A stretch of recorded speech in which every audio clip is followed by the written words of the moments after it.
দেখেন, ব্যাপারটা হচ্ছে আমার এখানে অবস্থান কর্মসূচির রংপুরে যে ঘটনাটা ঘটছে, এই ঘটনাটা একটা পরিবারকে সপরিবার নিহত করে মেরে ফেলা হয়েছে।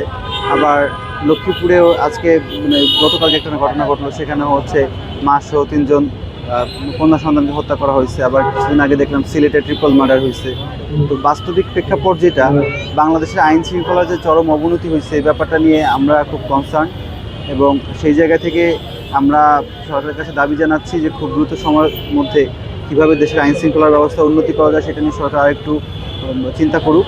আর এখানে বসার মূল যে কারণ, যে রংপুরে গণপতি স্যারের যে সপরিবার হত্যা, সেই হত্যায় বিচারের যে কার্যক্রমগুলো, সেখানে আমরা বেশ কিছু হচ্ছে ফেব্রিকেশন দেখতে পাচ্ছি। যে তদন্ত নিয়ে অনেকগুলো প্রশ্ন আসছে, আসামিকে গ্রেফতার নিয়ে অনেকগুলো প্রশ্ন আসছে, এবং এটার যে বিচার প্রক্রিয়া, সেই প্রক্রিয়ায় কবে কি শুরু হবে, এবং যে ডোমের তথ্য এবং হচ্ছে ডাক্তারের তথ্য এবং পুলিশের তদন্ত, তিন রকম তথ্য যে আসছে, এই ব্যাপার নিয়ে জনগণ সন্দিহান প্রকাশ করছে। আমরা চাই যে হচ্ছে দ্রুততম সময়ের মধ্যেই তদন্ত সম্পন্ন করা হোক এবং আসামি যারা, তাদেরকে ফাঁসির কাস্টে ঝুলানো হোক।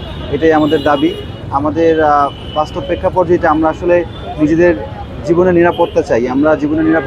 আমরা বাংলাদেশের জনগণ হিসেবে বাংলাদেশের প্রত্যেকটা মানুষের জীবনের নিরাপত্তা চাই।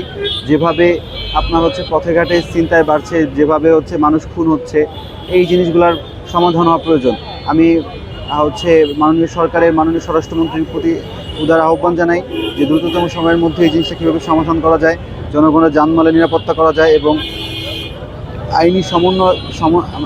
আইনি যে ব্যাপারগুলো আছে এটা সমন্বয় করে জনগণকে সুরক্ষা নিশ্চিত করা যায়, সে ব্যাপারে আপনারা একটু বিশেষভাবে চিন্তা করুন এবং বাংলাদেশের জনগণকে নিরাপত্তা প্রদান করুন।